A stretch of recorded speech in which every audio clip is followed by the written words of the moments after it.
Magnifico Magsayo. You are watching Channel Manoy. Matapos ma-upset win ng Pinoy na si Ray Lorito alias Hitman, ang kilalang IBF at IBO Minimum World Champion na taga South African na si Kusinati Joyi noong February 2014 sa bansang Monaco sa Europa sa pamamagitan ng brutal na third round knockout. To keep his guts up.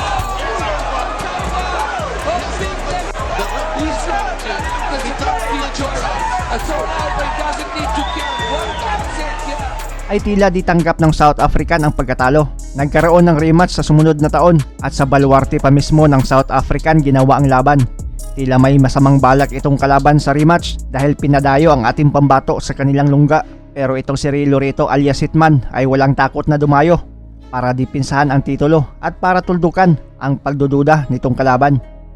At ayun na nga, sa mismong araw ng bakbakan ay pinahiya ng Pinoy ang South African na si Joyi sa harap mismo ng kaniyang mga kababayan kung sa una nilang bakbakan ay umabot sa third round.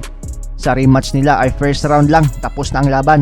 2 beses tinumba ng Pinoy alias Hitman ang South African.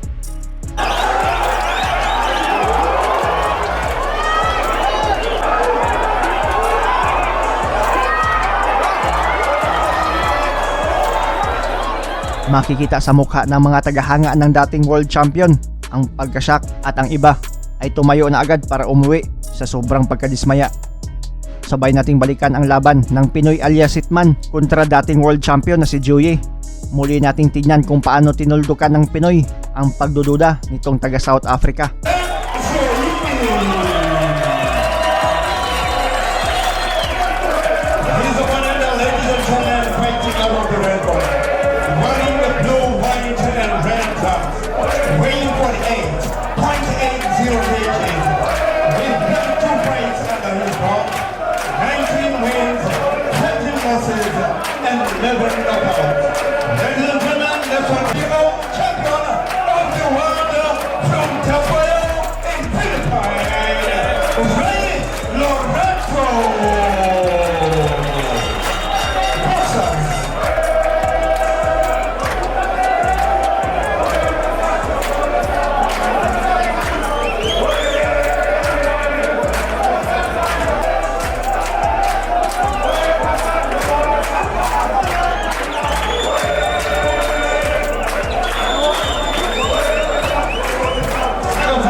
Our referee Tony Nyago will stop the fight in 1 minute.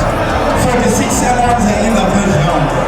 And still, the IPO champion, mini flyweight champion of the world, Ray Lorito.